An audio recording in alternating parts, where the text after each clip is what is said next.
అదరగొట్టే కారం రంగు రుచి ఆచి కారం పొడి. అధికారంలో లేకపోతే శవరాజకీయం చేయాలి, అధికారంలోకి వస్తే ఆ శవాల పక్కన కూర్చొని ప్రవచనాలు చెప్పాలి. ప్రతిపక్షంలో ఉంటే ఎక్కడ శవం కనిపించినా వాలిపోవాలి, అదే అధికారంలో ఉంటే శవాలతో రాజకీయాలేంటి అని సుమతి శతకాలు చెప్పాలి. ప్రతిపక్షంలో ఉంటే ఎక్కడ ఏ శవం కనిపించినా కులం రంగు పూసి నీతి జాతి లేని తోకపత్రికల్లో పెద్ద పెద్ద అక్షరాలతో అచ్చేయించాలి. అదే అధికారంలో ఉంటే కుల దురహంకారంతో ఎందరిని చంపినా శవాలకు కులమేంటి అని అదే నీతి జాతి లేని కులపత్రికల్లో దిక్కుమాలిన వార్తలు రాయించాలి. ఇదే మన ఎల్లో సిద్ధాంతం. అదేం చిత్రమో గాని వంగవీటి మోహనరంగా నుంచి ఆఖరికి అమాయకుడైన కాపు యువకుడు లక్ష్మీనాయుడి హత్య వరకు చంద్రబాబు నాయుడి హయాంలోనే ఇలాంటి దారుణాలన్నీ జరుగుతుంటాయి.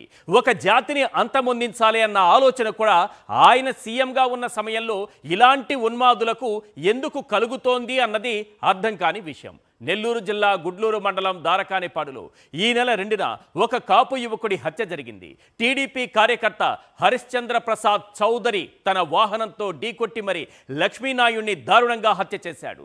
దాదాపు 15 రోజుల పాటు ఈ ఘటన గాలివానగా మారకుండా టీడీపీ జాగ్రత్త పడింది. కానీ కాపు సంఘాల ఆగ్రహంతో అది తీవ్ర తుఫానుగా మారడంతో చంద్రబాబు సైతం స్పందించక తప్పలేదు. వీళ్ళు ఏ స్థాయిలో మర్డర్లు జరిగినా తమ మేనేజ్మెంట్ స్కిల్స్ అవి బయట ప్రపంచానికి కనబడకుండా ఎలా మేనేజ్ చేస్తారు అనడానికి ఈ ఘటన ఒక చక్కటి ఉదాహరణ.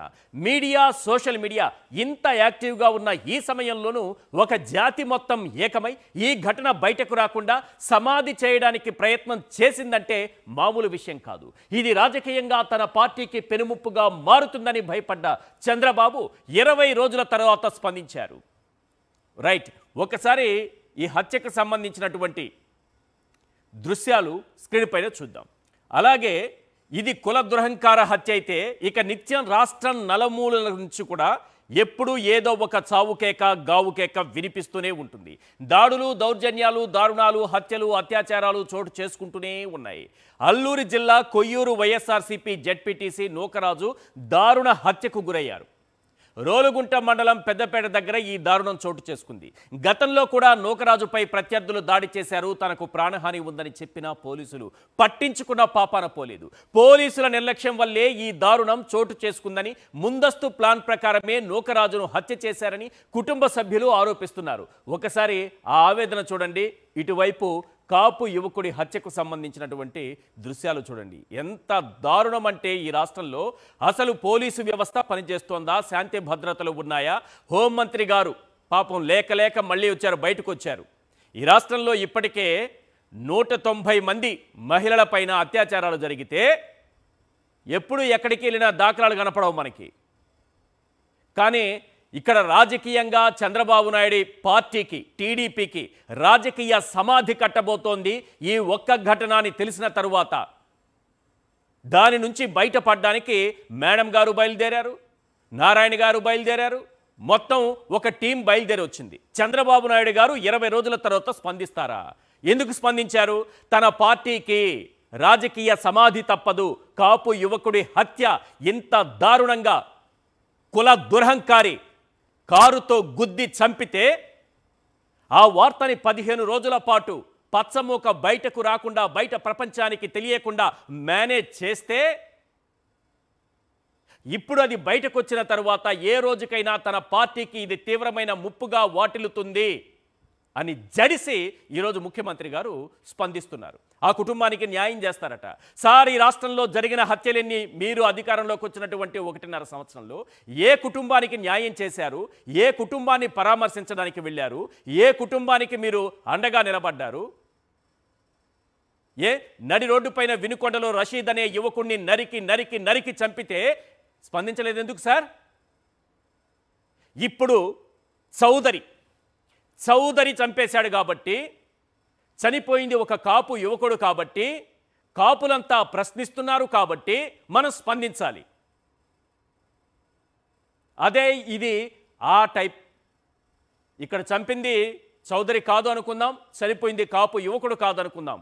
అప్పుడు ముఖ్యమంత్రి గారు స్పందించేవారా? ఇలానే రియాక్ట్ అయ్యేవాళ్ళ? ఒక హత్య జరిగితే దానికి కులం రంగు పూయడమేంటని ప్రశ్నిస్తున్నారు. ఎవరు తెలుసా?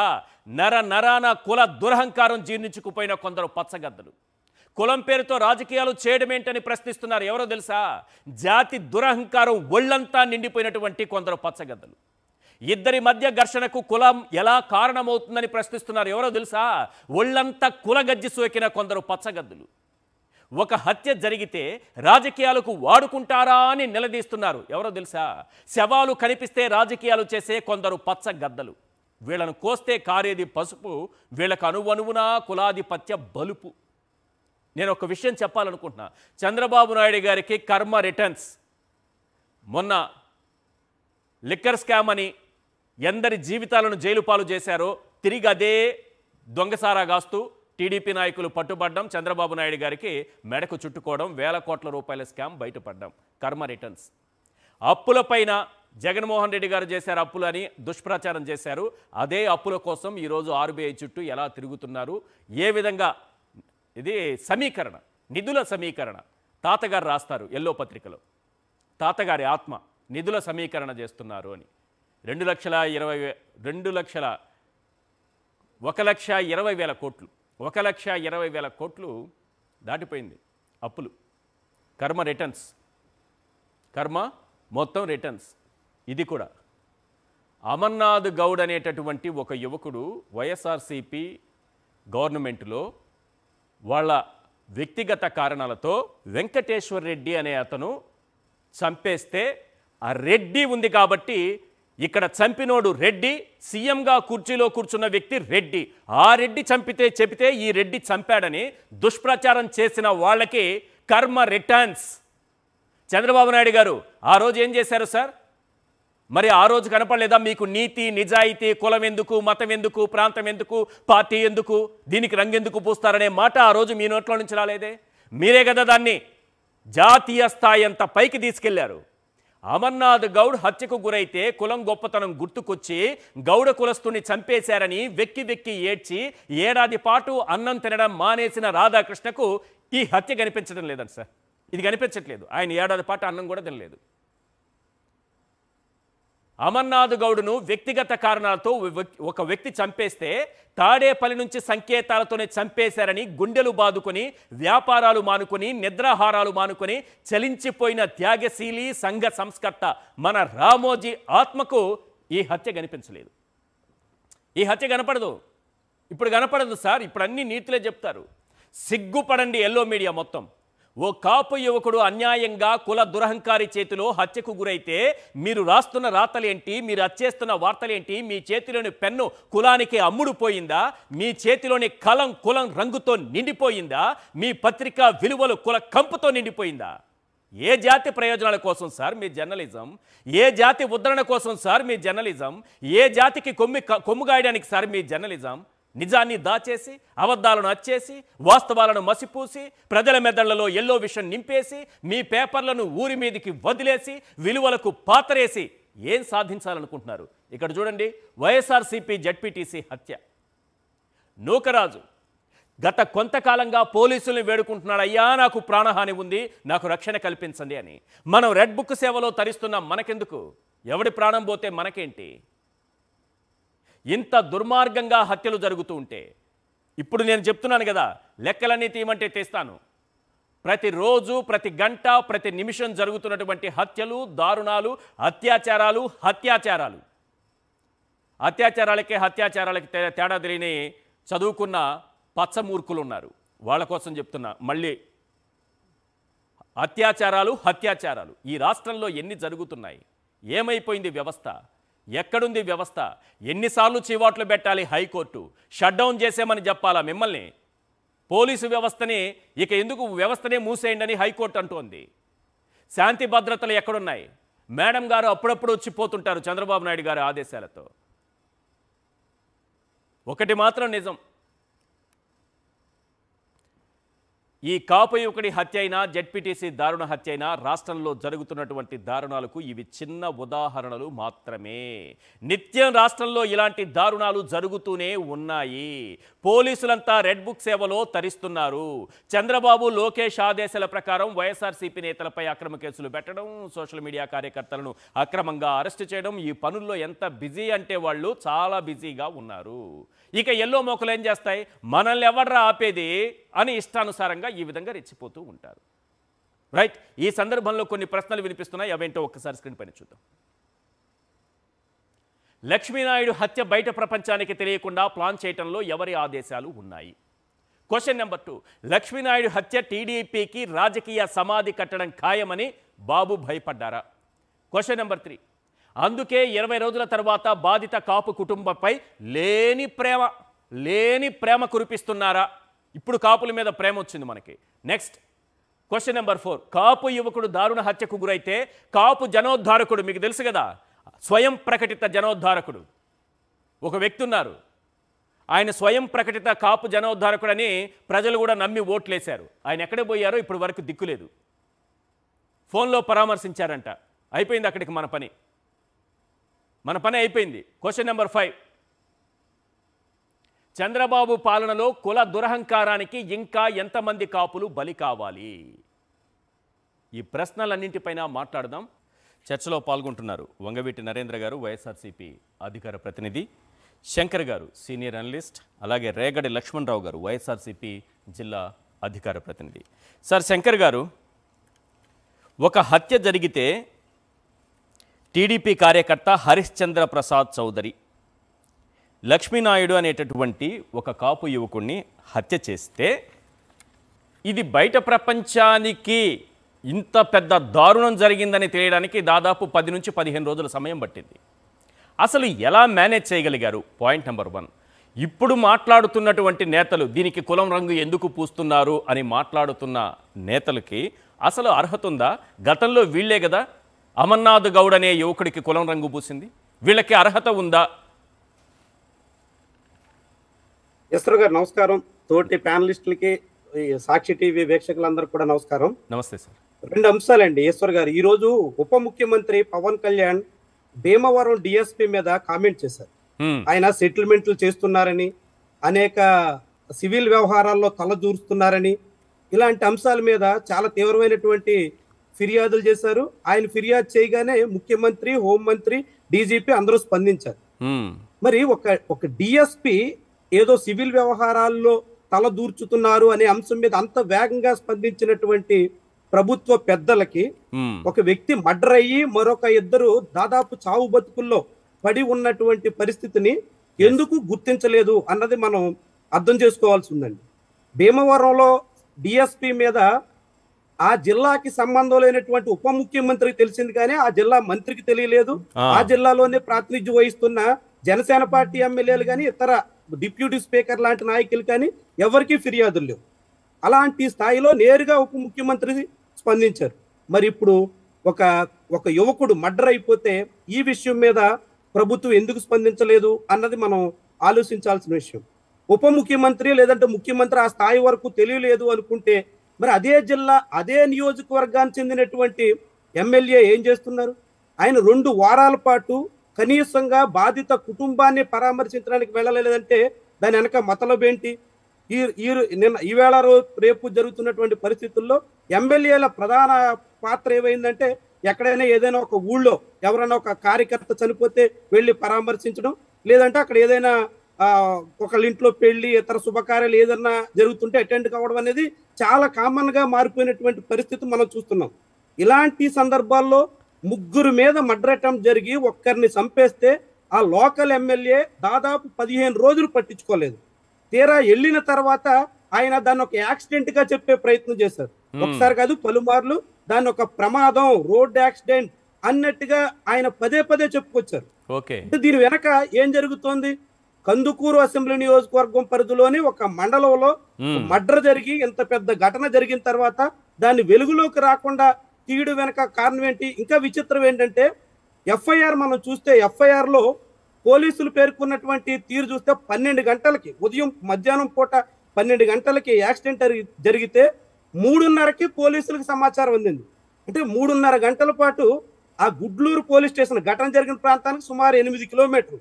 8 కిలోమీటర్ల దూరంలో ఇంత పెద్ద ఇన్సిడెంట్, ఒక యాక్సిడెంట్ కాకుండా మర్డర్ అటెంప్ట్ 3 మీద జరిగితే దాన్ని పోలీసులకు చేరడానికి 8 కిలోమీటర్ల దూరంలో 3:30 గంటలు పట్టిందంటే అది ఎఫ్ఐఆర్ లో పేర్కొన్నటువంటి అంశం. మనం ఏమి దీన్ని క్రియేట్ చేయట్లేదు. ఎఫ్ఐఆర్ లో అట్లా పేర్కొన్నారంటే అసలు ఎలా ఉంది అసలు ఆంధ్రప్రదేశ్ లో లా అండ్ ఆర్డర్, ఏ రీతిన సాగుతున్నాయి పరిస్థితులు, ఎలా ఉంది అసలు వ్యవహారం.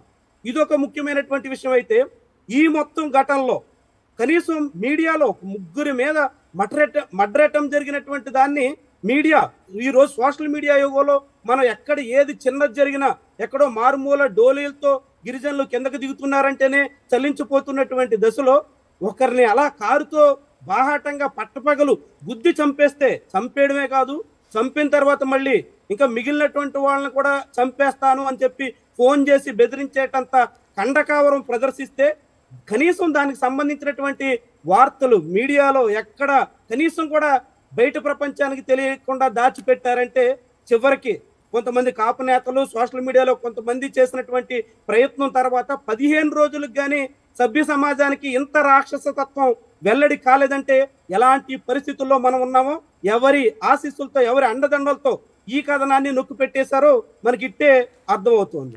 ఇంత ధైర్యం ఎక్కడి నుంచి వస్తుంది సార్? ఇంత ధైర్యం ఒక 3 వ్యక్తులని కారుతో గుద్ది చంపాలి అనేంత ధైర్యం, నాకు ఏమీ కాదులే అనేంత ధైర్యం వీళ్ళకి ఎక్కడి నుంచి వస్తుంది? ఖచ్చితంగానండి. అధికారం మనం ఆ వెహికల్ మీద ఉన్నటువంటి ఆ పేరు, అక్కడ ఉన్నటువంటి లోకల్లో ఉన్నటువంటి అధికారం, రాష్ట్ర స్థాయిలో ఉన్నటువంటి అధికారం, ఇవన్నీ చాలా క్లియర్ గా చాటుతున్నాయండి. ప్రభుత్వం అండదండలు పుష్కలంగా ఉన్నాయి, మమ్మల్ని ఎవ్వరిని ఏమి చేయలేరు, ఏమి మమ్మల్ని కాదని ఏమి జరగదు అనేటువంటి ఒక పూర్తి స్థాయిలో కండకావరం అరాచకత్వం చాటిన తర్వాత కూడా చాటుకున్నట్టు మనం భావించాల్సి ఉంటుంది. అయితే దీన్ని ఇంత జరిగిన తర్వాత కూడా ఈ వ్యవహారం మీద కులం ప్రస్తావన ఏంటి, కులం ఎక్కడుంది, అసలు కులం దీనికి సంబంధం ఏముంది, వ్యక్తిగత వివాదాన్ని కులంగా మారుస్తున్నారేంటి అనే రీతిలో కొందరు చిత్రీకరించడానికి చేస్తున్నటువంటి ప్రయత్నం చాలా చాలా విడ్డూరంగా ఉందండి. ఇంత జరిగిన తర్వాత ఇన్సిడెంట్ బయటకు రాలేదంటే ఎవరు అండదండలు ఉన్నట్టు, ఆ కులం అనే ఆ ముద్ర లేకపోతే ఎవరు కాపాడినట్టు, ఎందుకని ఇంత రాక్షస చర్యని అణచివేయాలని, మరుగును పడేయాలని ప్రయత్నం చేసినట్టు చాలా సునాయాసంగా మన అందరికీ ఇట్టే అర్థమవుతుంది. అదే సమయంలో అమర్నాథ్ గౌడ్ ఉదంతాన్ని కూడా మనం ఇక్కడ పోల్చి చూడాలి. అమర్నాథ్ గౌడ్ విషయాన్ని ఈ రోజు ఏపీ మొత్తం ఎందుకు చర్చించుకుంటోంది? మీరు చాలా ఇంపార్టెంట్ విషయం అండి. అమర్నాథ్ గౌడ్ చాలా అతన్ని మర్డర్ చేసినటువంటి వ్యక్తి చాలా నిరుపేద. వెంకటేశ్వర రెడ్డి 10th క్లాస్ కూడా ఫెయిల్ అయ్యి బేల్దారి పనులకు పోతున్నటువంటి నిరుపేద. అలాంటి ఒక బేల్దారి వర్కరు ఆ అక్కని ప్రేమిస్తున్నాడు అనేటువంటి కారణంతో అతను నిలదీయడంతో అమర్నాథ్ గౌడ్ని ఒకరోజు పొద్దున్నే ఉదయం 5:30 ప్రాంతంలో ట్యూషన్కి వెళ్తుంటే దారి కాసి మర్డర్ చేసే ప్రయత్నం చేశాడు. మర్డర్ చేస్తే ఆ మర్డర్ జరిగి ఒంటికి నిప్పట్టించి మంటల్లో చిక్కుకుంటే అమర్నాథ్ గౌడ్ కేకలు విని కాపాడే ప్రయత్నం చేసింది కూడా ఆ సమీపంలో ఇల్లు ఉన్నటువంటి ఒక వాలంటీర్ రెడ్డే. నేను ఆ ఘటనా స్థలానికి వెళ్ళాను కాబట్టి దాన్ని కవర్ చేశాను కాబట్టి మీకు ఇంత వివరంగా చెప్తున్నాను. ఆయన కాపాడి ఆసుపత్రికి తరలించే పరిస్థితుల్లో అంబులెన్స్ లో అమర్నాథ్ గౌడ్ మాట్లాడినటువంటి వీడియో అప్పట్లో వైరల్ అయింది. దాన్ని ఆధారంగా చేసుకుని దానికి కులవరం గద్ది చాలా పెద్ద వివాదం చేశారు. అప్పుడు ఎటువంటి కుల సంబంధం లేనటువంటి విషయంలో, ప్రేమ విషయంలో వచ్చినటువంటి విభేదాలతో మర్డర్ జరిగితే కులం కులం కులం అని చెప్పి అరచి గీ పెట్టినటువంటి వాళ్ళు ఇప్పుడు ఇంత బాహాటంగా మర్డర్ చేయడం ఒకటైతే, మర్డర్ జరిగిన తర్వాత 3 మర్డర్ చేసే ప్రయత్నం చేసి అసలు అది ఎవరికి తెలియకూడదు, ఎక్కడ బయటికి రాకూడదు, ఎవరికి అంశమే బయటికే వెల్లడి కాకూడదు అనేటువంటి రీతిలో 15 రోజుల పాటు సాగించారంటే ఎంతగా ఆ కుల ప్రభావం ఉందో, ఎంతగా కుల దురహంకారం చాటుతున్నారో మనకి ఇట్టే అర్థమవుతుంది. ఈశ్వర్ గారు. రైట్. నరేంద్ర గారు, ఏంటి ఒక ఘటన జరిగితే, ఒక యువకుడి హత్య జరిగితే, లక్ష్మీనాయకుడు అనేటటువంటి యువకుడి హత్య జరిగితే దానికి మీరు కులం రంగు పూస్తున్నారు అని మొత్తం టీడీపీ బయటకు వచ్చి మాట్లాడుతోంది. ఎందుకు? నిజంగా కులం రంగు పూస్తున్నారా, లేకపోతే గతంలో వీళ్ళు చేసినటువంటి ఆరోపణలన్నీ ఈరోజు దాని కర్మ రిటర్న్స్ అంటారే ఆ స్థాయిలో తిరిగి వాళ్ళనే కొడుతోందా? అసలు కాపులపైన ఏదైనా కక్ష ఉందా వీళ్ళకి? ఈశ్వర్ గారు నమస్కారం మీకు, అలాంటి ప్యానల్లో ఉన్న సభ్యులకి. అలానే సాక్షి వీక్షకులందరికీ కూడా నమస్కారం అండి. ఈశ్వర్ గారు, చాలా ఇంపార్టెంట్ విషయం ఏంటంటే యాక్చువల్ గా ఇది ఇద్దరు వ్యక్తుల మధ్య గొడవ అనేది మొదట బయటకు వచ్చింది. అవును, ఏదైనా కూడా ఇద్దరు వ్యక్తుల మధ్య ఉంటది గొడవ. దాని తర్వాత దాని యొక్క పర్యావసానం, అది బయటకు వచ్చిన విధానం, వాళ్ళు మాట్లాడినటువంటి మాటలను బట్టే అది కులం రంగు పూసుకుందా, దీని వెనకాల ప్రభుత్వ హస్తం ఉందా, లేకపోతే ఏ వ్యక్తుల యొక్క ప్రోద్బలంతోనూ అండదండలతోనూ ఇది జరిగింది, వాళ్ళు తప్పించుకునేటువంటి ప్రయత్నాలు ఎలా చేశారనే విషయాన్ని చాలా ఆలస్యంగా బయటకు వచ్చింది. ఎందుకంటే దాదాపు మా దృష్టికి రావడానికి కూడా దాదాపు 12 రోజులు పట్టిందండి. ఆ అమ్మాయి పరిస్థితి ఎంత భయంగా ఉందంటే, నేను వెళ్ళి పర్సనల్ గా మాట్లాడితే మీరు విజువల్స్ కూడా చూస్తున్నారు. నేను ఆమెతో మాట్లాడేటప్పుడు పోలీసులు కూడా చుట్టుపక్కల మమ్మల్ని తలుపులు తెరిచి మాట్లాడండి, ఆ అమ్మాయి ఏం చెప్తుందో మేము కూడా వినాలి, భయపెడుతున్నారండి. అసలు అక్కడి నుంచి ఏ విషయాన్ని బయటకు రాని ఆ అమ్మాయిని కూడా భయపెడుతున్నారా? బాధిత కుటుంబాన్ని కూడా భయపెట్టే స్థితిలో ఉన్నారా పోలీసులు ఇప్పుడు? బాధిత కుటుంబాన్ని భయపెట్టే నిన్న హోంమంత్రి గారు వచ్చే టైంకి స్టేట్మెంట్ మొత్తం మారిపోయిందండి. నేను దానికి కేవలం ఒక 2-3 గంటల ముందే నేను వెళ్ళి మాట్లాడినప్పుడు, దానికి ముందు చాలా మంది పరామర్శించిన లోకల్ వాళ్ళు కానీ కొంతమంది కాపు నాయకులు వెళ్ళి మాట్లాడినా కూడా ఆవిడ చెప్పిన వర్షన్ ఏంటంటే, ఇదే హరిశ్చంద్ర ప్రసాద్ నన్ను గత కొంతకాలంగా హెరాస్ చేస్తున్నాడు, తన యొక్క కోరిక తీర్చాలని, నువ్వు ఎటువంటి పరిస్థితుల్లో నా ఇంటికి రావాలి, నువ్వు నా చెప్పు చేతల్లో ఉండాలి, మీ హస్బెండ్ అనేవాడు నా దగ్గర పనిచేస్తాడు, అతను ఒక కూలి, నువ్వు కూడా నా దగ్గర కూలి లాంటి దానివే అని చాలా దారుణంగా అమ్మాయిని ఎన్నో రకాలుగా హెరాస్మెంట్ చేయడం జరిగింది. ఆ విషయాన్ని పోలీసుల దృష్టికి కూడా తీసుకెళ్ళటం జరిగింది.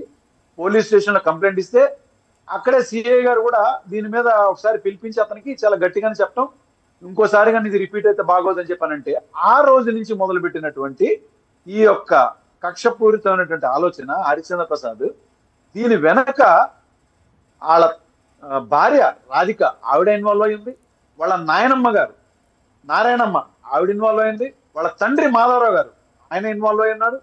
వీళ్ళందరూ కూడా వాడిని మన లక్ష్మీ నాయుడిని పిలిపించుకున్నారండి వాళ్ళ ఇంటికి. పిలిపించుకుంటే లక్ష్మీ నాయుడికి డౌట్ ఏమొచ్చిందంటే, ఒక్కడనే వెళ్తే ఎందుకు ఏదన్నా ఇబ్బంది అవుతుంది కదా అని చెప్పని వాళ్ళ తమ్ముళ్ళని తీసుకుని వెళ్ళాడు. వెళ్తే ఫస్ట్ మీరు మా ఇంటికి రండారంటే, కాక నువ్వు మా దగ్గరికి రమ్మని చెప్పి అక్కడ తీసుకెళ్ళినాక వాళ్ళు అడిగింది ఏంటంటే, అరే ఏంట్రా మమ్మల్ని రమ్మన్నావంట అని ఫస్ట్ మాట్లాడిన విధానం చెప్తాను. ఏంట్రా రమ్మన్నావంటే, నువ్వు మా భార్యని ఎందుకు అట్లా ఫోన్లు చేసి ఇబ్బంది పెడుతున్నావు, సెక్షువల్ హెరాస్మెంట్ కోసం ఆమెను ఎందుకు ప్రెషరైజ్ చేసి ఎందుకు ఇబ్బంది పెడుతున్నాడితే, వాళ్ళ నాయనమ్మ వీళ్ళని వచ్చి చెప్పు తీసుకుని కొట్టి, వెంటనే లక్ష్మీనాయుడు వాళ్ళ భార్య వీళ్ళ మీద అటాక్ చేసి అక్కడున్న రోకల బండతో వాటితో వీళ్ళ మీదకి వచ్చి, వీడేమో వాళ్ళని కొట్టి అన్ని చేస్తే వీళ్ళు వాళ్ళని ప్రొటెస్ట్ చేసుకోవడానికి చేతులు అడ్డం పెట్టుకున్నారు, వచ్చేసారు బయటికి.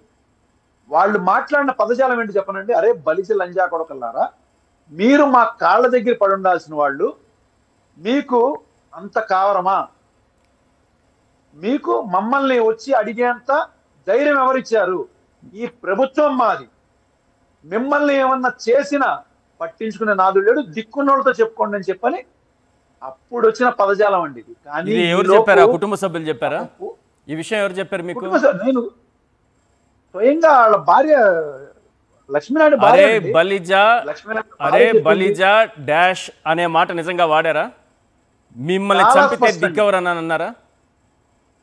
చాలా స్పష్టంగా చెప్పారు, మీరు దిక్కున్నోళ్ళతో చెప్పుకోండి అన్న తర్వాత మాటలు అక్కడ మాట్లాడుకుని, సరే మేము చేయాల్సింది మేము చేస్తామని చెప్పని వచ్చేస్తే, వాళ్ళు అదే రోజున మళ్ళా నెక్స్ట్ డేకి మళ్ళా ఫోన్ చేసి ఏం చెప్పారంటే, అరే నిన్ను చంపి నేనేంటిదో నిరూపించుకుంటానని చెప్పని కూడా చాలా స్పష్టంగా చెప్పాడు. ఆయన ఆల్రెడీ హరిశ్చంద్ర ప్రసాద్ చాలా క్లియర్ గా డిక్లేర్ చేసేసాడు, నిన్ను చంపి నేనేంటిదో ప్రూవ్ చేస్తాను, ఇది మా ప్రభుత్వం. ఈ రిపీటెడ్ గా ఈ వర్డ్ యూజ్ చేశాడు.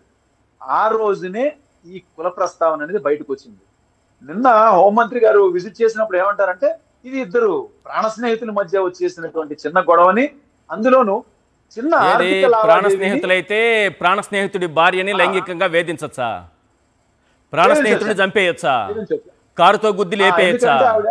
ఇంకొక ఇద్దరిని చంపడానికి ప్రయత్నం చేయొచ్చా ప్రాణ స్నేహితులైతే? అందులో బలిజన అని అడగచ్చా?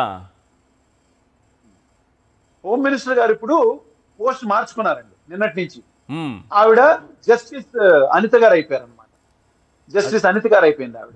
అయిపోయి ఒక 15 నిమిషాల్లో మొత్తం విషయం అంతా అర్థం చేసేసుకుని అవగతం చేసేసుకుని ఇక వెంటనే దాని మీద అసలు ఇది ఏమీ లేదండి, జస్ట్ ఒక చిన్న ఆర్థిక లావాదేవీనే, ఇక్కడ కుల ప్రస్తావన అనవసరంగా తీసుకొస్తున్నదని చెప్పి నేను కేవలం దానికి ఒక 2-3 గంటల ముందు వెళ్ళి మాట్లాడితే కూడా అసలు జరిగింది, నన్ను చాలా రకాలుగా హెరాస్ చేయడం జరిగిందండి. మెసేజ్లు ఉన్నాయి, అన్ని రకాలుగా ఆ యొక్క ప్రూఫ్స్ అన్ని ఉన్నాయి. ఇవన్నీ పోలీసు వాళ్ళకు కూడా మేము అప్పచెప్పడానికి వెళ్తే లాక్కుని ఆ ఫోన్ పగలగొట్టారు. అండ్ ఈ మాట్లాడినటువంటి మాటలు ఇంత దారుణంగా ఉన్నాయి.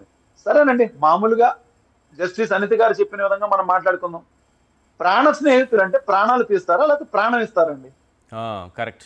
ఎవరైనా నాకు తెలిసేది ఈ ప్రపంచంలో ప్రాణ స్నేహితులు అంటే స్నేహితుడికి ప్రాణం ఇస్తారు. ఇతను ప్రాణం తీసాడు ఒకటి, ప్రాణ స్నేహితుడి భార్యని తన వశం చేసుకోవాలని చెప్పని చాలా రకాలుగా చాలా దారుణంగా ప్రవర్తించినటువంటి విషయం అయితే బయటకు వచ్చింది. దీన్ని వీళ్ళు కప్పిపుంచడానికి లోకల్లో మీకు ఇంకా చాలా ఇంపార్టెంట్ విషయం నిన్న మార్నింగ్ తెలిసింది నాకు. ఏదైతే లక్ష్మీనాయుడు దేహాన్ని అంటే హాస్పిటల్ నుంచి చనిపోయడానికి కన్ఫర్మ్ చేసుకున్నాక తీసుకుని ఇంటికి వెళ్తున్న దారిలో అంబులెన్స్ లో ఆల్రెడీ ఎమ్మెల్యే ఇంటూరు నాగేశ్వరరావు గారు వీళ్ళకి ఎదురుపడడం జరిగిందండి. ఓకే, ఎదురుపడి దారి మధ్యలో ఆపి ఏం జరిగిందని తెలుసుకుని మీరు వెళ్ళండి నేను చూస్తానని చెప్పని ఆయన చెప్పి వెళ్ళిపోవటం అక్కడి నుంచి జరిగింది. ఆయన చూస్తానన్నది ఏం జరిగిందో చెప్పమంటారు? దాని యొక్క ఇంపాక్ట్ ఓకే ఇమ్మీడియట్ గా ఈ యొక్క హరిశ్చంద్ర ప్రసాద్ చౌదరిని ఇన్వాల్వ్ కానివ్వకుండా వెంటనే ఆ కేసుని యాక్సిడెంట్ కింద చిత్రీకరించమని చెప్పని పోలీసులకు చెప్పడం జరిగింది. అందుకనే లోకల్లో ఉన్నటువంటి సేమ్ ఇదే ఎమ్మెల్యే గారు రావడానికి కూడా ఆయనకి 15 రోజులు పట్టింది. మరి అదే సామాజిక వర్గానికి చెందినటువంటి వీరయ్య చౌదరి చనిపోతే ముఖ్యమంత్రి దగ్గర నుంచి అందరూ పరిగెట్టుకుని వచ్చారు 2వ రోజుకి అదే నియోజకవర్గంలో. మరి ఓట్లు వేయించుకుని ఏదైతే ఈ కూటమి ప్రభుత్వం మనందరం కలవాలని చెప్పి కొంతమంది ఒక మాయ మాటలకి పాపం ఈ కుర్రోళ్ళందరూ కూడా బలిపశువులు అయిపోయారు ఇవాళ. ఎట్లా అంటే మనకేదో మంచి జరిగిపోతే ఇంతకు ముందు ప్రభుత్వం మనల్ని పట్టించుకోలేదు, వీళ్ళు అసలు మన భవిష్యత్తుని తీర్చిదిద్దేటువంటి వాళ్ళని చెప్పని ఆ మాయ మాటలకి నమ్మి ఓట్లేశారు కదండి. వాళ్ళ పరిస్థితి ఇవాళ, వాళ్ళ దుస్థితి ఇవాళ ఈ పరిస్థితిలో ఉంది. ఏంటంటే చంపి ఛాలెంజ్ చేస్తున్నారు, మమ్మల్ని మీరు ఏం చేయలేరని చెప్పండి. కరెక్టే కదా సార్. ఇప్పుడు చంపినా మీరేం చేయలేరు అని అన్నారంటే ఆ సామాజిక వర్గానికి సంబంధించినటువంటి పెద్ద పెద్ద నాయకుల అండ నాకు ఉంది అని ధైర్యం అతనికి. అరే నిన్ను చంపితే ఏమవుతుంది, నీకు నీ సామాజిక వర్గానికి సంబంధించిన నాయకుడు సేమ్ ప్రశ్నించడు, ఎక్కడో తిరుగుతూ ఉంటారు కాబట్టి ఆ ధైర్యం వచ్చింది. అంటే ఒకటండి, ఆయన జాతి జనోద్ధారకుడు కానీ ముద్ర వేసుకున్నారు కదా, మరి ఆ జాతి జనోద్ధారకుడు కనీసం వెళ్ళి పరామర్శించాలి కదా. ఫోన్లో మాట్లాడారంటున్నారు. మీకు చిన్న విషయం చెప్తానండి. ఇప్పుడు నాకు ఒక ధైర్యం ఉంటుందండి. నాకు ఏంటంటే నా కుటుంబ సభ్యులు ఒక అండ ఉంటుంది, అక్కడ వరకు వేరు. లేదా నేను నమ్మిన సంఘంలో ఏదన్నా ఒక పార్టీకి గన పనిచేస్తుంటే ఆ పార్టీ నాకు అండగా ఉంటుందని చెప్పండి అనుకోవటం వేరు. ఇక్కడ ఈ సిచ్యువేషన్ లో చాలా క్లియర్ గా 15 రోజుల పాటు ఆ వార్త బయటికి రానివ్వకుండా ఆపారంటే ఇది ఉన్నట్టు స్పష్టంగా తెలియట్లేదండి. ఇప్పుడు ఏ చిన్నది జరిగినా గబగబా దానికి ఒక స్కూప్ లేదా యానిమేటెడ్ ఒక ఫిలిం లాంటిది రెడీ చేసేసి మరి చిత్రీకరించగలిగినటువంటి ఒక పచ్చ మీడియా 15 రోజుల పాటు ఎందుకు మోగపోయిందని నేను అడుగుతున్నానండి. ఇప్పుడు ఎవరో సరే మీరు కులముద్ర పోస్తున్నారు, మీరు దీన్ని కొంతమంది నిన్న అనిత గారు వచ్చి పాపం జస్టిస్ అనిత గారు చాలా మాట్లాడుతున్నారు. ఇది దాన్ని కూడా ఇట్లా అన్నారు, మహిళా వ్యక్తిత్వ హననం జరిగిపోయిందని కేసు పెట్టచ్చు మీ పైన, జాగ్రత్తగా ఉండండి. మర్డర్ చేసినోడు తప్పించుకొని తిరుగుతాడు. మర్డర్లు చేసిన వాళ్ళు హ్యాపీ, మన కులపోడు అయితే ఏం కాదు, చంపేసుకోవచ్చు, ఎవరినైనా చంపేసుకోవచ్చు, కానీ మీరు జాగ్రత్తగా ఉండాలి. ఈశ్వర్ గారు, నేను ఆవిడికి ప్రమోషన్ ఇచ్చానండి, ఆవిడని డిమోట్ చేయలేదు. అంతేనా? ఆవిడికి హోంమంత్రి నుంచి నేను జస్టిస్ చేశాను. అయితే ఆవిడనే మాట్లాడిందంటే సోదరుగా భావించి నాకు అన్ని విషయాలు చెప్పిందంటుంది. ఆవిడ చెప్పిన విషయాన్ని పక్కదోవ పట్టించి ఇప్పుడు ఈ ఎఫ్ఐఆర్ లో కూడా ఏదైతే ఐపీసీ 354 కింద సెక్షన్ ని యాడ్ చేయాల్సినటువంటి మేజర్ సెక్షన్ ని అంటే బిఎన్ఎస్ 75 ని కూడా పోలీసులు తప్పించడం జరిగిందండి. సెక్షువల్ హెరాస్మెంట్ కూడా దీనిలో మేజర్ థింగ్ ఉంది. అండ్ దీనిలో ముఖ్యంగా ఒక మర్డర్ జరగడానికి ఒక మనిషి ఇన్వాల్వ్ అయితే అతన్ని ప్రోత్సహించినటువంటి వాళ్ళది కూడా ఈక్వల్ క్రైమ్ అవుతుంది. అవును. ఇందులో వాళ్ళ కుటుంబ సభ్యులైనటువంటి వాళ్ళ నాన్నగారిని ఒకళ్ళనే పెట్టారు, కానీ వాళ్ళ నాయనమ్మ గారి ఇన్వాల్వ్మెంట్ ఉంది, వాళ్ళ వైఫ్ రాధిక గారి ఇన్వాల్వ్మెంట్ ఉంది. వీళ్ళ పేర్లు తప్పించేశారు. అండ్ ఇంకా ఇద్దరు బయట నుంచి కూడా సపోర్ట్ చేసినటువంటి కుర్రాళ్ళది వీళ్ళ ఫోన్ కాల్స్ తీస్తే బయటకు వస్తాయి. కరెక్ట్. ఇవేవి కూడా రానివ్వకుండా ఈ డేటాని మొత్తాన్ని దాచేసి ఈ ఒక్క కుర్రోడ్నే ఇన్వాల్వ్ చేశారు. సరే మరీ ప్రెషర్ ఎక్కువైపోయింది అనేసరికి ఇక మాధవరావు గారిని కూడా ఇన్వాల్వ్ చేయడం జరిగింది. ఎవరు ఎన్ని చేసినా ఒక్కటి మాత్రం వాస్తవం అండి, దీనిలో ఆ యొక్క అధికార పార్టీ యొక్క అండదండలు ఉన్నాయి అనేది ఈ వార్త బయటికి రాకపోకుండా ఉండడానికి మనం ఊహాగానాల్లో ఉన్నదాన్ని నిజమని నువ్వు వాళ్ళు క్లియర్ గా మనకి తెలియజేస్తుండగా ఇంకా దీని మీద ఎందుకు మనకి ఆలోచించుకోవాల్సిన అవసరం ఉందో, తర్జన పడాల్సిన అవసరం అయితే నాకు తెలిసి లేదు. అండ్ ఇంకా స్పష్టంగా చెప్పాలి అంటే ఎందుకు నిన్నంత హుటాహుటిన పరిగెత్తుకుని వచ్చే ముందులా అక్కడ పోలీస్ డిపార్ట్మెంట్ కి చాలా క్లియర్ గా డిఎస్పీ సుబ్రహ్మణ్యం గారికి ఫోన్ వచ్చింది, మీరు అర్జెంట్ గా వీళ్ళెవరిని వచ్చేటువంటి నాయకుల్ని ఎవరిని రానివ్వకుండా అక్కడికి ఆపేసేసేయండి. అండ్ మేము వచ్చి వెళ్ళిన తర్వాత ఆ అమ్మాయిని ఆ ఊరి నుంచి షిఫ్ట్ చేసేయండి అని అన్నారు. ఇది నాకు వచ్చిన ఇన్ఫర్మేషన్ అండి. నిజంగానే ఆ అమ్మాయితో ఇంకోటి కూడా చెప్పించమన్నారు, ఇది మాకు కులాలకి ఎటువంటి సంబంధం లేదండి, దీన్ని దయించి ఇట్లా మాట్లాడినవద్దనంటే ఆ వార్త నేను అక్కడ ఉండగానే అక్కడ డిఎస్పీ గారికి వచ్చింది. వెంటనే నాకు మా అనుచరుడు ఒక అతను వెంటనే చెప్తే నేను ఒకటి, అమ్మ నువ్వు భయపడ్డావా, నీకు న్యాయం జరగదు, నీకు తప్పనిసరిగా మేము అండగా ఉంటాం, ఈ విషయాన్ని నేను జగన్మోహన్ రెడ్డి గారి దగ్గరికి తీసుకెళ్తాను, నేను తప్పనిసరిగా నీకు మాత్రం న్యాయం జరిగేంత వరకు మేము అండగానే ఉంటాం, దాని విషయంలో నువ్వు భయపడాల్సిన అవసరం లేదు.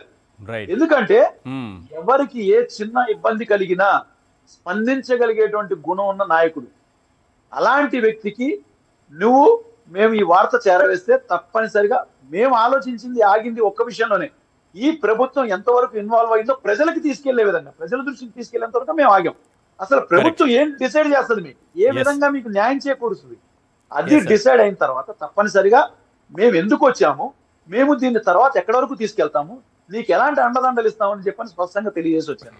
రైట్ అండి, రైట్. లక్ష్మణరావు గారు, జెడ్పీటీసీ నూకరాజు హత్య, 15-20 రోజుల క్రితం జరిగిన లక్ష్మీనాయుడు హత్య, అసలు ఈ రాష్ట్రంలో ఏం జరుగుతోంది, పోలీసు వ్యవస్థ ఏం చేస్తోంది, శాంతి భద్రతలు ఉన్నాయా? ముఖ్యంగా మహిళల విషయంలో కూడా అదే క్వశ్చన్. ఎందుకంటే దాదాపు 200 అత్యాచారాలు జరిగాయి ఇప్పటి వరకు అధికారిక లెక్కల ప్రకారం చూస్తుంటే. ఈశ్వర్ గారు, మీకు ప్యానెల్ ఉన్న పెద్దలకి, సాక్షి ఛానల్ యాజమాన్యానికి, రాష్ట్ర ప్రజలందరికీ హృదయపూర్వక నమస్కారం అండి. నమస్తే. ఖచ్చితంగా రాష్ట్రంలో శాంతి భద్రతలు అనేవి ఎక్కడ కనబడట్లేదు. లా అండ్ ఆర్డర్ అనేది టోటల్ ఫెయిల్యూర్ అనేది మనకు అర్థమవుతుంది. ఎందుకంటే మీరు మీ వెనకతలు వేసినటువంటి రెడ్ బుక్ ఏదైతే ఉందో అది రెడ్ బుక్ కాదండి, బ్లడ్ బుక్. రెడ్ బుక్ అంటే ఎందుకు బ్లడ్ బుక్ అన్నానంటే అది దాహం తీరదు, రక్తం తాగుతూనే ఉండాలి, అలాగే వాళ్ళకి సవాలు కావాలి. అందుకనే నిరంతరం కూడా ఆంధ్రప్రదేశ్ రాష్ట్రంలో ఏదో ఒక మూలన అత్యాచారాలు చేసి మర్డర్ కానీ, లేదా ఒక కులం చూసి మర్డర్ కానీ, పార్టీని చూసి మర్డర్ కానీ కూటమి ప్రభుత్వం ప్రేరేపిస్తున్నట్టుగా మనకు కనబడతాం ఖచ్చితంగా. ఎందుకంటే కూటమి ప్రభుత్వం అడుగు పెట్టినప్పటి నుంచి మనం చూసాం సార్, ఒక ఎస్సీ లేదు, ఒక ఎస్టీ లేదు, ఒక బీసీ లేదు, ఒక మైనార్టీ లేదు, ఏ కులం అని కాదు, ప్రతి కులాల మీద దాడి చేశారు, ప్రతి కులాల మీద దాడి చేశారు. ఏ రకంగా అంటే మనం చూసాం, ముచ్చమరలో జరిగినటువంటి గిరిజన బాలిక పైన అత్యంత పాశవికంగా జరిగినటువంటి ఒక 9 ఏళ్ల బాలిక పైన ముగ్గురు అటెంప్ట్ అది అత్యాచారం చేసి చంపేసి పడేస్తే ఇంతవరకు ఆ యొక్క శవాన్ని తీసుకురాలా. అక్కడేమన్నారు, ఇక్కడ కులాలకు ఆపాదించకండి అన్నారు. అయ్యా, అక్కడ దళిత గిరిజన బిడ్డ కులాలకు ఆపాదించడం ఏంటంటే, ఒక దళిత గిరిజన బిడ్డకి జరిగితే సేమ్ అలాగే వేరే ప్లేస్లో అక్కడ కూడా ఒక సామాజిక వర్గం చెందిన ఆ బిడ్డకు కూడా అలాగే అత్యాచారం చేసి చంపిస్తే అక్కడ కులం చూడొద్దన్న, ఎక్కడ కులం చూడం. మేమైతే మా పార్టీలో మీరు అధికారంలో ఉన్నారు, మీ ప్రతిపక్షంలో ఉన్న కాబట్టి మీ కులాలు చూడకూడదు. అదే మేము అధికారంలో ఉన్నప్పుడు, మీరు ప్రతిపక్షంలో ఉన్నప్పుడు కులం చూసే కదా కుంపట రాగట్టారు ఆంధ్రప్రదేశ్ రాష్ట్రంలో. ఈ రాష్ట్రంలో ఉన్నటువంటి దళిత సామాజిక వర్గాన్ని అంతా కూడా మ్యాక్సిమం ఒక 50-60% మందిని జగన్మోహన్ రెడ్డి గారి నుంచి వైఎస్ఆర్ పార్టీ నుంచి దూరం చేసే ప్రయత్నాలు మీరు చేశారా లేదా? అరే డాక్టర్ సుధాకర్ అనే వ్యక్తి తనకి మాస్క్ ఎవరు ఇవ్వలేదండి? జగన్మోహన్ రెడ్డి గారు ఇవ్వలేదా? లేదా వైఎస్ఆర్ పార్టీ మంత్రులు ఇవ్వలేదా? ఎమ్మెల్యేలు ఇవ్వలేదా? మాస్క్ ఎవరిని అడిగాడు ఆయన? ఆయన హాస్పిటల్ అడిగాడు, వాళ్ళు ఇవ్వలేదు. సరే వాళ్ళు ఇవ్వలేదని బయటకు వచ్చిన తర్వాత ఆయన తాగి అక్కడ ఉన్నటువంటి కానిస్టేబుల్ అక్కడ ఉన్నటువంటి ట్రాఫిక్ పోలీసులతో గొడవ పెట్టుకొని లంబాసులు వినియోగించి జగన్మోహన్ రెడ్డి గారిని, కేసీఆర్ గారిని అందరినీ అమ్మన బూతులు తిట్టినటువంటి వ్యక్తి ఆయన డాక్టర్ సుధాకర్ గారు. ఆయనకి సపోర్ట్ చేసింది మన గౌరవ స్పీకర్ గారు. అటువంటి వ్యక్తి ఆ రోజు ఏమన్నారండి? డాక్టర్ సుధాకర్ గారు దళితుడిని చంపేశారు. ఎవరు చంపారు సార్? ఆ రోజున జగన్మోహన్ రెడ్డి గారికి వైఎస్ఆర్ పార్టీకి మీరు వాళ్ళకే వదిలేసేయండి. డాక్టర్ సుధాకర్ ని టీడీపీకి వదిలేసేయండి. ఆయన జాతిపిత ఆ పార్టీకి వదిలేసేయండి. అదే సార్, వాళ్ళ జాతిపిత గురించి మనకెందుకు సార్? నేను ఏమంటానండి సార్, ఇక్కడ అంటే వాళ్ళు కులాలను టర్న్ చేశారు సార్. అంటే వాళ్ళు కుల రాజకీయాలు చేయొచ్చు, ఎక్కడే హత్య జరిగినా వైఎస్ఆర్ పార్టీ వాళ్ళు చేశారు, కుల రాజకీయాలు చేయొచ్చు. కానీ ఈ రోజు జరిగితే మాత్రం వ్యక్తిగతంగా జరిగినాయి. ఇది వ్యక్తిగత జరిగినట్టు గొడవలు అంటారు సార్. ఈ రోజున లక్ష్మీనాయుడు పందుకూరులో జరిగినటువంటి ఘటన, ముగ్గురు అన్నదమ్ములు, ముగ్గురు త్రిమూర్తులు లాంటి ముగ్గురు అన్నదమ్ములు, ఆ త్రిమూర్తులు లాంటి ముగ్గురు అన్నదమ్ములు కూడా ఆత్మ గౌరవాని కోసం పోరాటం చేశారు సార్. కరెక్ట్. ఆత్మ గౌరవాని కోసం ఒక నికార్సైన బలిసి బిడ్డ గుండెల్లో ఆత్మ గౌరవం కోసం పోరాటం చేశారు. అదే నా ఇంట్లో ఉన్న ఆడబిడ్డని, నా యొక్క భార్యని నువ్వు ఆ రకంగా నువ్వు అరెస్ట్మెంట్ చేస్తావా, పక్కలోకి రమ్మంటావా అని చెప్పి ఆత్మ గౌరవం కోసం పోరాటం చేస్తే కులాంకారం, దురాంకారంతో ఈ రోజున తన ఇంటికెళ్ళి నిలదీసినటువంటి ఒక నికార్సైన ఒక బలిసి బిడ్డ, నువ్వెంత, నీ స్థాయి ఎంత, నీ కులం ఏంటి, ఉండేది మా ప్రభుత్వం, నేను చంపితే దిక్కేంటి, నువ్వెవరికి చెప్పుకోగలవు, నేను మహా అయితే ఒక 4 రోజుల నుంచి బయటకు రాగలను, లేకపోతే నా మీద కేసులాకన్నా చేయించుకోగలను అని చెప్పి ఒక దురాంకరమైనటువంటి కులాంకరమైనటువంటి మాట్లాడి ఆ వ్యక్తిని అత్యంత పాశికంగా. కానీ హోంమంత్రి అనిత గారు వెళ్ళి పరామర్శించి అండగా నిలబడి ఆ కుటుంబానికి చాలా అండగా ఉంటానని కూడా హామీ ఇచ్చారు కదండి. హోంమంత్రి గారే స్వయంగా వెళ్ళి అంత పెద్ద ఘటన జరిగితే వెళ్ళి స్వయంగా మాట్లాడడం అనేది మామూలు విషయమా చెప్పండి? హోంమంత్రి గారు అండగా ఉన్నారు కదా, ఇంకేం కావాలి ఆ కుటుంబానికి? ఆత్మగౌరవం ఉంటే ఏంటి, పోతే ఏంటి సార్? వాళ్ళ ప్రాణాలు ఉంటే ఏంటి, పోతే ఏంటి? అదే సార్, ఎంత దౌర్భాగ్యం అంటే సార్, హోమ్ మినిస్టర్ అనిత గారు ఎక్కడ చిన్న సీమ చిటికనన్నా అంటే జగన్మోహన్ రెడ్డి గారిని విమర్శించడానికి, వైఎస్ఆర్ పార్టీ మీద పెద్ద బండర వేయడానికి ఒంటి కాలు మీద లేచిపోతారు. అరే అక్కడ దసరా రోజు అక్టోబర్ 2వ తారీఖున జరిగినటువంటి మర్డర్ మీద ఎందుకని మీరు స్పందించలేదు? ఎందుకని ప్రశ్నించలేకపోయారు? ఎందుకు ఆ కుటుంబాన్ని ఆదుకోలేకపోయారు? సమాధానం లేదు మీ దగ్గర అనిత గారు.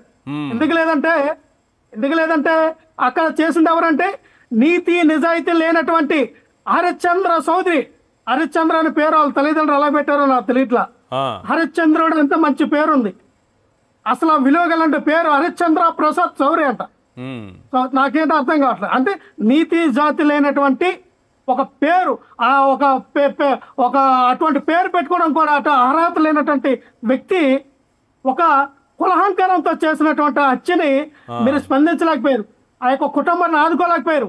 మీ చంద్రబాబు నాయుడు గారు, ఈ రాష్ట్రం సీఎం అయినటువంటి చంద్రబాబు నాయుడు గారు కూడా ఎక్కడ స్టేట్మెంట్ ఇవ్వాలంటే ఈ హత్యను బయటికి తీసుకొస్తే ఇంకా ఏదో గందరగోళం అయిపోతుందని భావించారా?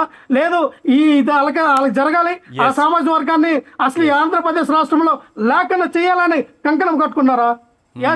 కట్టుకుంటారు. ఎందుకంటే బాబు రావాలి, జాబు రావాలని మీరు ఏదైతే ప్రచారం చేశారో దానికి ఒత్తాసు పలికి కోపలను ఉద్ధరించడానికి ఒక నాయకుడు, ఏ నాయకుడైతే అవతరించాడో పవన్ కళ్యాణ్ గారు, ఆయన చెప్పారు, అయ్యా మీరు పెద్దన్న పాత్ర వహించండి, నేనున్నాను, మీకెందుకు, మీరు ఓట్లు వేయండి, మీ కోపలందరికీ నేను ఉద్ధరిస్తానని చెప్పి పెద్ద మాట్లాడినటువంటి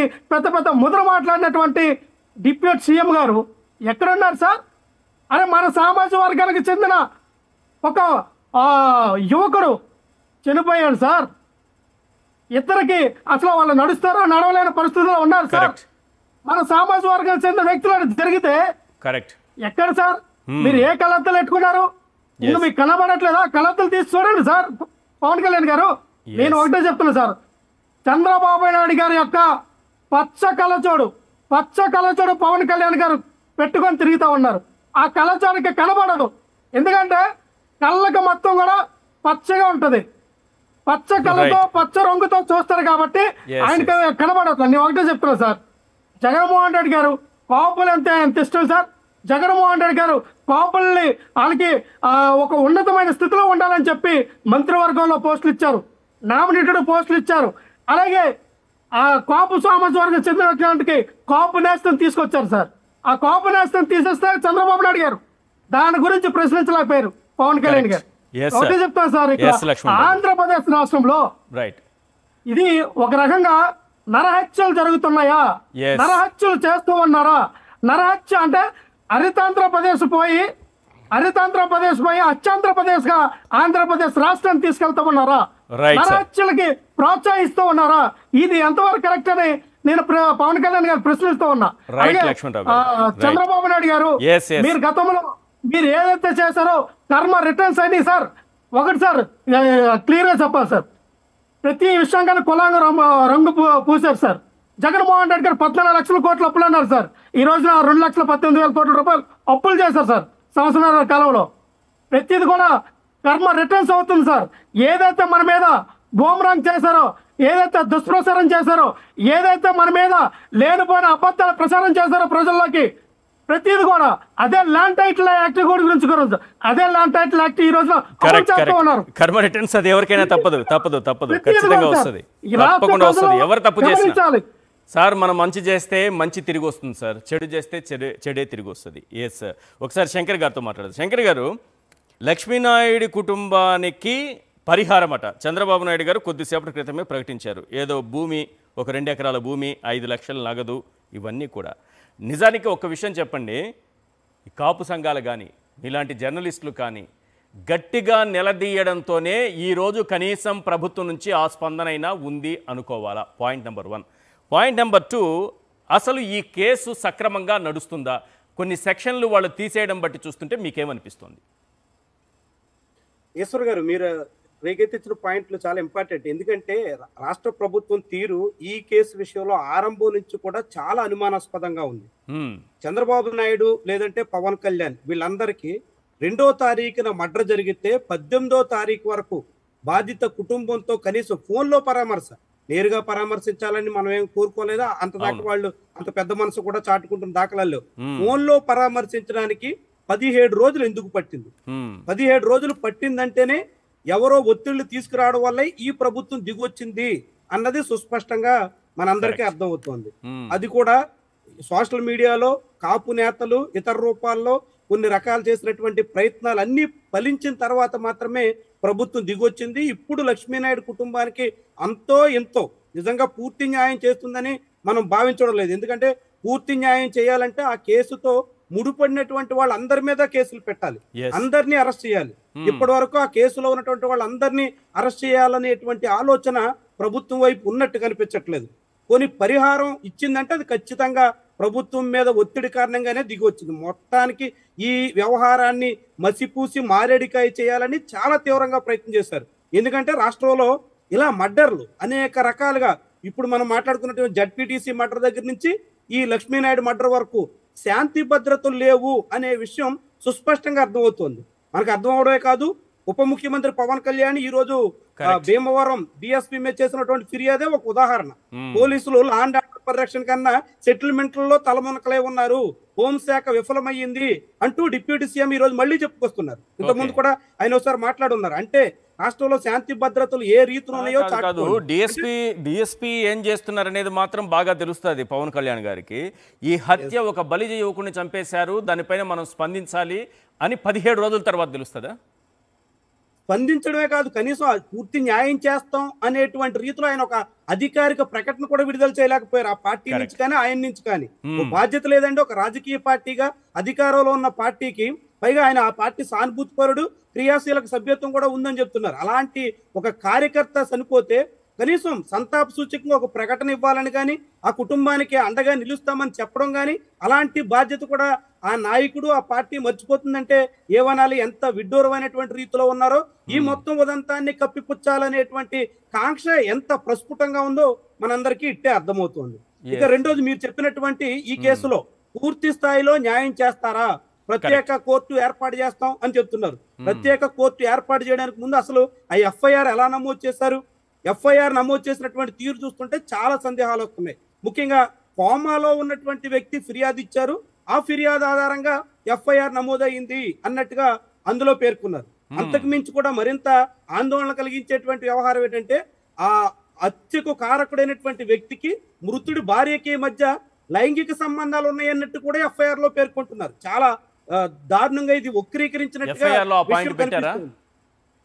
ఎఫ్ఐఆర్ లో చాలా ప్రస్ఫుటంగా ఉంది. మరి ఒక క్యారెక్టర్ అసాసినేషన్ చేసినట్టే కదా ఒక మహిళది. చాలా క్లియర్ గా బాధితుడి భార్యను క్యారెక్టర్ అసాసినేషన్ చేసి బాధితుడి కుటుంబాన్ని బజారు పాలు చేసేటువంటి రీతిలో ఎఫ్ఐఆర్ లో ఉన్నటువంటి అంశాలు కనిపిస్తున్నాయి. చాలా ఆందోళన కలిగించేటువంటి విషయం ఇది. ఇలాంటి ఎఫ్ఐఆర్ ఇంత పేలవంగా, ఇందాక నరేంద్ర గారు మాట్లాడుతూ కూడా కొన్ని సెక్షన్ల విషయాన్ని ప్రస్తావించారు. ఇంత పేలవంగా ఎఫ్ఐఆర్ నమోదు చేసినప్పుడు ఈ ఎఫ్ఐఆర్ ఆధారంగా కేసు దర్యాప్తు చేసి ఈ ఎఫ్ఐఆర్ ఆధారంగా అసలు నిందితులకు శిక్షలు పడేలా చేస్తాం అని ప్రభుత్వం చెప్తుందంటే దాని మీద నమ్మకం ఎట్టా కలగాలి, ఏ రీతిని కలగాలి? నిజంగా ఈ కేసులో ప్రభుత్వానికి చిత్తశుద్ధి ఉంటే కనీసం జ్యుడిషియల్ ఎంక్వైరీ అయినా జరపాల్సి ఉంది. లేదంటే అంతకన్నా మిన్నగా ఒక ఉన్నత స్థాయి దర్యాప్తు అయితే దీని మీద జరగాలి. స్థానిక ఎస్ఐ ఎఫ్ఐఆర్ నమోదు చేశారా, ఎఫ్ఐఆర్ ఆధారంగా కేసు దర్యాప్తు పూర్తి చేస్తాం, చేతులు దులుపుకుంటాం అంటే మాత్రం బాధిత కుటుంబానికి న్యాయం జరిగే అవకాశం లేదు. ఇప్పుడు పరిహారం ప్రకటించాం కదా, చేతులు దులుపుకుందాం అనేటువంటి రీతిలో ప్రభుత్వ పెద్దలు ఉన్నట్టుగా సుస్పష్టంగా కనిపిస్తుంది. ఇది నిజమైనటువంటి న్యాయం అయితే జరగదు అనే అంచనా చాలా మందిలో వినిపిస్తుంది. ఎస్ నరేంద్ర గారు, కేసు విచారణ సక్రమంగా జరుగుతుందా? బాధిత కుటుంబానికి నిజంగా న్యాయం చేస్తారా? లేకపోతే ఏదో 2 ఎకరాలు ఇచ్చాం, ఒక 5 లక్షలు ఇచ్చాం, ఇక వదిలేసేయండి అన్నట్టుగా గాలికి వదిలేస్తారా? ఇప్పుడు బాధిత కుటుంబాల మధ్య ఉన్నటువంటి చాలా పెద్ద అనుమానము, భయము కూడా అదేనండి. నేను మాట్లాడినప్పుడు వాళ్ళు చెప్తుంది ఏంటంటే, మాకేదో నష్టపరిహారం వస్తుంది అనే విషయానికంటే ఎక్కువగా ఈ కేసు మీద బలంగా కన్నా లేకపోతే, అందులో భార్గవ నాయుడు అన్న అతను దాదాపు 15 రోజుల తర్వాత అనుకుంటా స్పృహలోకి వచ్చాడు. వీళ్ళు అతను కోమాలో ఉండగా 2వ రోజే అతని దగ్గర నుంచి స్టేట్మెంట్ తీసుకున్నానంటే అది ఎవరు మాట్లాడినట్టు? భార్గవ నాయుడు వీళ్ళకి ఏమైనా కళ్ళ వచ్చి చెప్పాడా? మరి ఎట్లా మాట్లాడాడో నాకు తెలియలా. ఒక పక్క షాక్ లో ఉన్నటువంటి మిగతా ఇద్దరి పరిస్థితి ఎంతో భయంకరమైన పరిస్థితి అండి. వాళ్ళకి నడుం దగ్గర నుంచి ఏవి కూడా సరిగ్గా పనిచేయట్లేదు. నేను హాస్పిటల్కి వెళ్ళి చూసి వచ్చాను వాళ్ళకి. అసలు ఆ డాక్టర్ గారు చెప్పడం ఏంటంటే, వీళ్ళు కనీసం ఒక 1-2 నెలల పాటన నా దగ్గర ట్రీట్మెంట్ పడుతుందండి, తర్వాత వీళ్ళకి ఎట్లా ఉంటుంది అనేది మాత్రం నేను చెప్పలేను. వాళ్ళు చాలా యంగ్ అండి, హార్డ్లీ వాళ్ళకి 20-21 ఏజ్ ఉంటుంది అంతే ఇద్దరికి.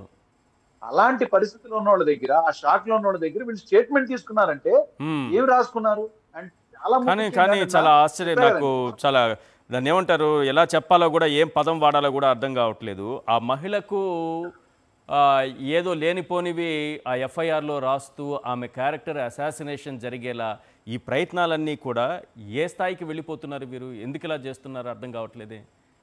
అంటే ఇదేనా ఒక బాధిత కుటుంబానికి అండగా నిలవడం, ఆ బాధిత కుటుంబానికి న్యాయం చేయడం అంటే ఆమె క్యారెక్టర్ అసాసినేషన్ చేయడమా? ఇప్పుడు నిన్న పొద్దున్న వరకు ఆవిడ చెప్పినట్టు, అంటే ఏదైతే హోంమంత్రి అనిత గారు వెళ్ళేంత వరకు ఆవిడ స్టేట్మెంట్ అంతా ఒకటండి. ఏది, నన్ను చాలా రకాలుగా అతను ఫిజికల్ గా ఎన్నో రకాలుగా రమ్మనమని, సెక్షువల్ హెరాస్మెంట్ కానీ చాలా అసభ్య పదజాలం అంతా వాడాడు అని చెప్పింది వాస్తవాలన్నిటిని పక్కకు పెట్టేసి ఈవిడ వచ్చి జస్ట్ కేవలం ఒక నామినల్ అమౌంట్, చిన్న ఆర్థిక లావాదేవీ వల్ల ఇది జరిగిపోయింది అని చెప్పని పక్కన పెట్టేశారు. నేను ఎఫ్ఐఆర్ కూడా నేను కాపీ పంపించమన్నాను. కాపీలో చదివింది ఏంటంటే, వీళ్ళిద్దరికీ కూడా సంబంధం ఉందని రాశారు. ఎవరు, హరిశ్చంద్ర ప్రసాద్ కి లక్ష్మీనారాయణ భార్యకి కూడా సంబంధం ఉందని రాశారు. అది చాలా తప్పు. ఇది ఎంత దారుణమైన క్యారెక్టర్ అసాసినేషన్. అది ఎలా పెడతారు సార్ వాళ్ళు? ఎవరు చెప్పారు వాళ్ళకి? ఎలా పెడతారు ఆ విషయాన్ని? పోలీసులు ఎంక్వైరీ ఎవరు చెప్పాలి ఆ విషయం? పోలీసులు. ఇప్పుడు మేము తప్పనిసరిగా దీని మీద నేను పిటిషన్ వేస్తానండి. నేను కంపల్సరీ దీన్ని ఛాలెంజ్ చేస్తూ హైకోర్టులో నేను ఈ కేసు, కనీసం ఆమెకు పాపం ఆ బాధితురాలకు ఆ విషయమైనా తెలుసో లేదో, వీళ్ళు ఎఫ్ఐఆర్ లో ఏం పెట్టారనే విషయం ఆమెకు తెలుసో లేదో పాపం. ఈశ్వర్ గారు అస్సలు ఆవిడకి ఏం తెలియదండి. She's totally in confusion and in shock. And ఒక పక్క ఇంకో భయం ఏంటంటే ఏదో ఒక సిచ్యువేషన్ లో అతనికి కానీ బెయిల్ వస్తే గన బయటకు వస్తే మమ్మల్ని బ్రతకనివ్వడానికి కూడా చెప్తుంది ఆవిడ. నాకు ప్రాణహాని ఉంది, నాకు రక్షణ లేదు, అండ్ మిగతా ఇద్దరు పరిస్థితి కూడా చెప్పలేమండి. ఇతను కానీ బయటకు వస్తే మాత్రం కేవలం మాట అన్నందుకే ఇంత దారుణంగా కక్ష పెట్టుకుని మరీ తీసుకొచ్చి మమ్మల్ని కారుతో ఒక దారుణంగా గుద్దించి చంపినటువంటి ఈ వ్యక్తి రేపు ఇదంతా జరిగిన తర్వాత బయటకు వస్తే తప్పనిసరిగా మమ్మల్ని బ్రతకనిస్తాడని నమ్మకం ఏంటని అడుగుతుంది ఆవిడ. ఆ భయంతోనే ఉన్నారు వాళ్ళు. ఈ సెక్షన్స్ ఏదైతే పోలీసులు దీనిలో, నేను అక్కడ డిఎస్పీ గారిని కూడా అడగడం జరిగింది ఏంటంటే ఇందులో హత్యకి ప్రేరేపించినటువంటి వాళ్ళు కూడా హత్య చేసిన వాళ్ళతో సమానమే, మరి ఆ ఇద్దరు మహిళల పేర్లు ఎందుకు మీరు పెట్టలేదు అని అడిగితే అంటారైనా వాళ్ళ దగ్గర నుంచి నాకు ఏ స్టేట్మెంట్ రాలేదండి అని అన్నాడు. షాక్ లో ఉన్న వాళ్ళ దగ్గర నుంచి ఏ స్టేట్మెంట్ మీరు ఎక్స్పెక్ట్ చేస్తున్నారని చెప్పని నేను అక్కడ డిఎస్పీ గారిని కూడా అడగడం జరిగింది. చెప్పాను నేను, మీరు వాళ్ళు చెప్పలేకపోయినా in your enquiry as an officer మీరు రాయండి, మీ ఎంక్వైరీలో తెలిసిందని రాయండి, రాసి వాళ్ళందరినీ కూడా మీరు కస్టడీలోకి తీసుకోండి అని చెప్పాను. ఒకవేళ అది కానీ జరగకపోతే తప్పనిసరిగా ఈవిడ్ని తీసుకెళ్లి మళ్ళా నేను హైకోర్టులో పిటిషన్ వేయించన్నా కానీ వాళ్ళకి న్యాయం జరిగేలా చేద్దామండి తప్పనిసరిగా. రైట్ లక్ష్మణరావు గారు, ఒక 1 minute లో కన్క్లూడ్ చేయండి సార్. ఈ బాధిత మహిళ క్యారెక్టర్ అసాసినేషన్ చేసే విధంగా ఎఫ్ఐఆర్ నమోదు చేయటమే ఆ కుటుంబానికి వాళ్ళు చేసే న్యాయమా? ఏదో న్యాయం చేస్తానంటోంది ప్రభుత్వం, పైగా హోంమంత్రి గారు వెళ్ళొచ్చారా ఇంటికి? సార్, సాక్షాత్తు ఒక రాష్ట్రానికి ఒక మహిళ హోమ్ మినిస్టర్గా ఉన్నటువంటి రాష్ట్రంలో ఒక సాటి మహిళకి ఇటువంటి ఘోరమైనటువంటి క్యారెక్టర్ అసాసినేట్ చేసినప్పుడు హోమ్ మినిస్టర్ గారు సమాధానం చెప్పాలి. మీలాంటి ఆడపిల్లే మీలాగా ఎన్నో ఆశలు ఉంటాయి, జీవితంలో ఎన్నో రకాలమైనటువంటి ఉన్నతమైన స్థాయికి వెళ్ళాలని భావిస్తూ ఉంటారు. అటువంటి ఆడబిడ్డ మీద ఇటువంటి క్యారెక్టర్ అసాసినేషన్ చేసినప్పుడు మీరు ఎందుకు స్పందించట్లా? ఎందుకు మీరు ఎలా నిర్ధారించారంటున్నా? అసలు హరిశ్చంద్ర ప్రసాద్కి ఆ పిల్లకి మీరు ఒక అక్రమ సంబంధం ఉందని చెప్పి ఎలాగ నిర్ధారణ చెప్పి మీరు ఎఫ్ఐఆర్ కడతారు? ఏ రకంగా నిర్ధారించారు? అదే ఆ పిల్ల చెప్తా ఉంది, ఆయన మన సెక్షువల్గా నాకు హెరాస్మెంట్ అనేది ఫోన్ మెసేజ్ ద్వారా పెట్టి నన్ను అసభ్యకరమైనటువంటి పదజాలంతో నన్ను హింసించాడు, ఇచ్చేసాడని చెప్పి ఆయన మీద మీరు కేసు పెట్టాలి. అసలు పెద్ద కేసు అవుతుంది అది. ఆ కేసు వదిలేసి అక్రమ సంబంధం అంటగట్టడం ఏంటండి? తప్పు కదా. ఒక సాటి మహిళకి అటువంటి ఇది జరిగినప్పుడు మీరు ఖండించాలి కదా ఒక రాష్ట్ర హోమ్ మినిస్టర్గా ఉన్నప్పుడు. అంతేగాని ఈ రోజున సార్ కన్నీటి బాధ సార్, కన్నీటి ఒక సాటి ఆడబిడ్డకి. రైట్ నరేంద్ర గారు ఏదో చెప్తున్నారు, ఒక్క నిమిషం నరేంద్ర గారు ఏంటి సార్ మీ పాయింట్ ఏంటి ఈ విషయం మీద? ఈ హెరాస్మెంట్ గురించి ఇంతకు ముందే పోలీస్ స్టేషన్ కి వెళ్ళటం, కంప్లైంట్ చేయటం, సిఏ గారు అతన్ని పిలిపించి వార్నింగ్ ఇవ్వటం అన్ని జరిగాయి. అది చాలా స్పష్టంగా ఇవన్నీ ఉండవు. కానీ దాన్ని పూర్తిగా పక్కదావ పట్టించడానికి ఇదంతా ప్లాన్ చేశారు. సో పోలీసులు కూడా దీన్ని పక్కదారి పట్టించడంలో తమ వంతు కృషి చేసినట్టే కనిపిస్తోందా? సార్ ఈశ్వర్ గారు, ఇక్కడ కేసు డెప్త్ ఏంటంటే ఎక్కువ ఉండకూడదు, తొందరగా ఆయనకి బెయిల్ వచ్చేయాలి, కేసు వీగిపోవాలన్న రకంగానే వాళ్ళు చర్యలు తీసుకుంటూ ఉన్నారు. ఆ రకంగానే ఏదైతే సెక్షన్లు పెడతా ఉన్నారో ఆ రకంగా పెట్టారు. అర్థం ఉంది, అక్రమ సంబంధం పెట్టారంటే అర్థం ఏంటంటే కేసు ఈగిపోద్ది. కేసు ఈగిపోవడానికి అక్రమ సంబంధం అనేది అంటగట్టారు. అసలు పోలీసులు చూసారా? ఎవరు చూసారు సార్? అది ఒక ఆడబిడ్డ ఒక కన్నీటి పర్యంతమై అక్కడ జరిగిందంట. పెద్దలు నరేంద్ర గారు లాంటి వారికి చాలా మంది వెళ్ళారు, పాప పెద్దలు చాలా మంది వెళ్ళారు. మేమున్నాం, ఆ కుటుంబాన్ని మేము ఆదుకుంటామని చెప్పి దాదాపుగా ఇప్పుడు ఒకవేళ 2 లక్షలు 3 లక్షలు అని చెప్పి ఇంకో కాపు పెద్దలు చాలా మంది ఒక 10 లక్షలు మేము ఇస్తామని చెప్తా ఉన్నారు. అంటే జరిగిన డ్యామేజ్ని ఎవరు మనం చేయలేము సార్. జరిగిన డ్యామేజ్ అనేది మనము తీసుకురావాలం, కానీ ఎంతో కొంత ఆ కుటుంబం ఇంకా ఏదో రకంగా పైకి రావాలన్న విధానంలో ఆ సామాజిక వర్గం నిలబడింది. Correct. Right, thank you sir. సమయం మించిపోయింది లక్ష్మణరావు గారు, థ్యాంక్ యూ చర్చలో పాల్గొన్నందుకు. అలాగే వంగవీటి నరేంద్ర గారు, thank you so much sir. Shankar గారు, థ్యాంక్ యూ అండి వాళ్ళ చర్చలో మీరు పార్టిసిపేట్ చేసినందుకు. ఇది వాళ్ళ చర్చా కార్యక్రమం. చూస్తూనే ఉండండి సాక్షి టీవీ.